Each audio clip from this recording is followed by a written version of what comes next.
The forest was alive with whispers, an unsettling chorus that grew louder the deeper I ventured. The air was damp and heavy, the scent of decaying leaves clinging to every breath.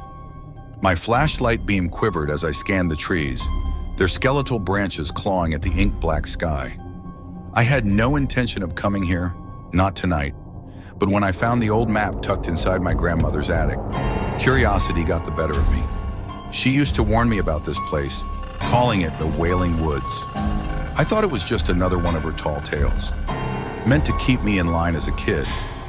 But now, standing in the heart of this cursed forest, I wasn't so sure. The map marked a spot deep in the woods with a crude red X. That spot felt magnetic, pulling me forward despite the dread pulling in my gut. Every step I took felt heavier than the last, as though the ground itself was trying to keep me from proceeding. Then I saw it. A clearing opened ahead, bathed in an eerie, silvery glow. In its center stood a gnarled, ancient tree, its bark riddled with deep cracks that oozed a dark, viscous sap. The branches twisted unnaturally, forming grotesque shapes that seemed to shift when I wasn't looking directly at them. Beneath the tree, half buried in the mossy earth, lay a stone altar. Symbols were carved into its surface, their sharp lines glowing faintly as if alive.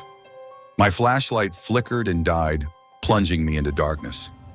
But the symbols remained, casting an unholy light that sent chills crawling up my spine. I heard it then, a low guttural moan that seemed to rise from the earth itself. The sound made my blood run cold. Slowly I turned around, expecting to see an animal, a trick of the wind, anything. But there was nothing. Just the oppressive silence of the forest, broken only by my own ragged breathing. I wanted to leave. Every fiber of my being screamed at me to run, but my legs refused to obey. Instead, I found myself moving closer to the altar, as if guided by an invisible hand. My fingers brushed against the cold, smooth stone, and the symbols flared brighter.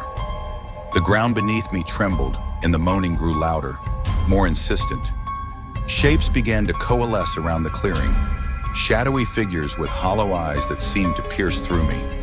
They whispered my name, their voices a sinister harmony that filled my head like a swarm of bees. Panic surged through me. I stumbled back, breaking the connection with the altar. The whispers turned to screams, the figures advancing toward me with outstretched hands. I turned and ran, my feet pounding against the forest floor, my heart a drumbeat in my ears. I don't know how I made it out. The next thing I remember is collapsing on the side of the road, my lungs burning and my body trembling. But the forest hasn't let me go. Every night since, I hear the whispers outside my window calling me back, and I'm not sure how much longer I can resist.